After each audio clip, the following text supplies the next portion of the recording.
Willie D Live. What's up, family? Troubling trend in H-Town.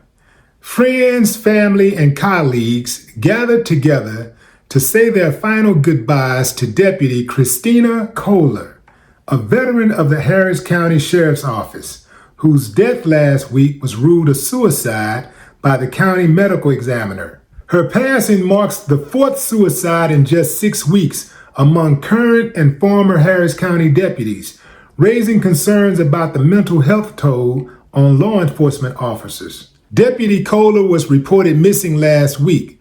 A public alert was issued by the Houston Police Department, but on March 13th, she was found having taken her own life.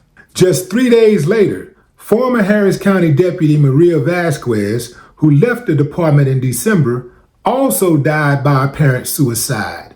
Earlier this week, another former deputy, William Bozeman, was found dead under similar circumstances. Former Deputy Long Wind, 58, died by suicide on February 6, according to the medical examiner.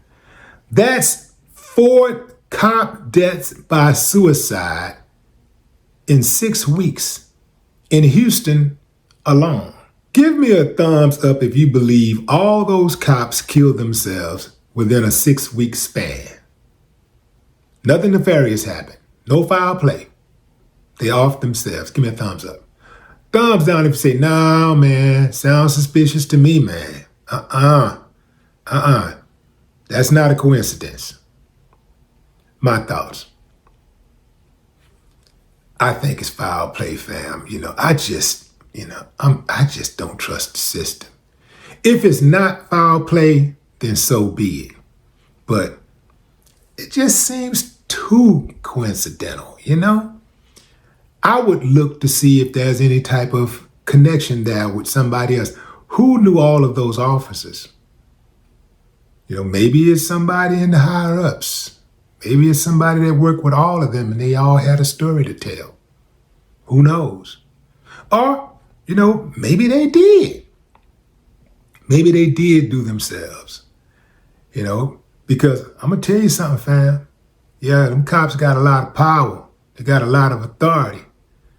But they also experience a lot of stress. It's a lot. You dealing with multiple people every day, strangers, and people talking to y'all crazy. And sometimes, you have those cops out there, man, they be fired up, man, because, of the stress that's associated. But then some go in fired up. Some, they like to get coked up and doped up and drunk and all that kind of stuff.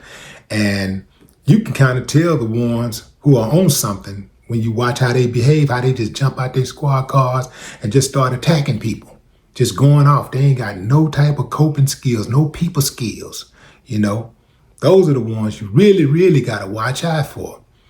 But I do believe that there are those out there that are trying to do the right thing, but they find themselves in a very peculiar position because there is so much corruption and there is so much pressure. There's corruption from the top. They got to deal with their superiors. They're trying to do the right thing, and they're dealing with their superiors and their colleagues who might not be on the up and up.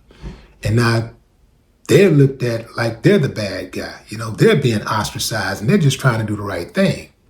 And then you got those who, feel like they got the weight of the world on their shoulders. And it's a stressful job. I do agree that it is a stressful job, but not for the cowboys, not for the ones who look forward to the action. Not for them. Not for the gangsters, the thugs in blue. Not them. It ain't stressful for them.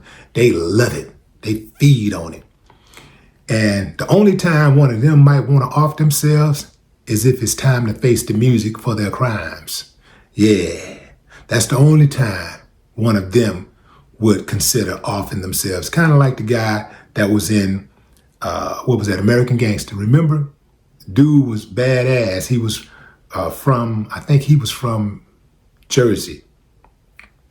New Jersey. And he was really corrupt. Y'all remember that guy? Really, a Hispanic dude, really corrupt.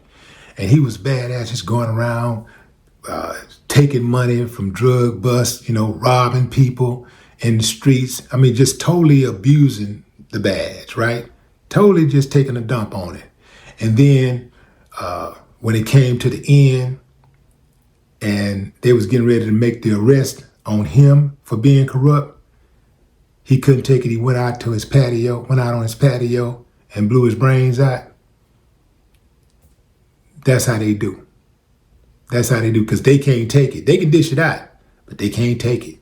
So rather than facing the music, rather than potentially ending up with a long prison sentence and being housed inside of those cages where they've put numerous people in, they'd rather kill themselves because they know they ain't gonna make it.